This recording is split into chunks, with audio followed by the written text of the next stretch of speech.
Hey everyone, welcome back to another new video. Today I'll show you a brilliant chess endgame where white is able to win the game through a series of moves that puts black in zugzwang. Rook endgames are perhaps one of the most important endgames in chess because they occur the most often out of any other piece. Let's look at the following position. White is up a rook, but black has 3 connected passed pawns that are incredibly dangerous. If white were to take on e4 for example, then black will simply play king b5, rook e5, and king b4, and the king will help protect the pawns as they try to promote. Therefore, in this position, we know that white needs to figure out something quickly or else they're in deep trouble. What would you do in this position? Take a moment to pause the video and try to find the only sequence that wins for white here. Were you able to find ideas starting with the move king c6? Let's try to understand why this is such a brilliant move. If you looked at the options you might have had before, you would have noticed that no matter where you moved the rook, it was always trying to do too much in both stopping the black king from going to b5 and b4, and stopping these pawns from promoting.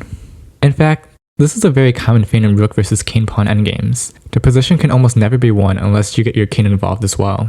Therefore, in this position, king c6 does 2 things. First, it gets the king closer to the pawns and helps control these pawns. But secondly, it also threatens checkmate here, so black will have to react to this really quickly. Black has 2 options here, either king a5 or king a7. Let's look at king a7 first. If black goes king a7, then white wins after rook a4. Black is forced to go to b8, and now we can capture the pawn successfully on e4 because if d2 is played now, then rook e8 followed by king a7 and rook d8 controls the d-pawn. Therefore, we must now look at king a5. Here, we're no longer threatening checkmate since the king could just take the rook on a4, so we have to focus on getting our king a little bit closer by playing king takes c5.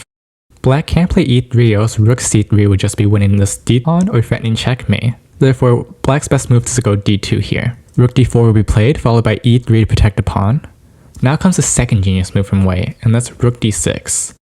Notice how black can't push the e2 pawn. If they push the e2 pawn for example, then we simply take d2. If they promote to a queen, then we checkmate them. Therefore, black really only has one option here, and that's to move the king. After king to a4, we keep up the pressure of checkmate by going king to c4, and king to a3 will be followed by king to c3 as well. And it's at this point where white has already gotten his king close enough to the pawns to prevent them from promoting. But just to show what might have happened, king a2 is followed by king c2, and the game is easily won by white now. Black has to go king a3, and white can simply go rook d3 and win the e and d pawns soon after.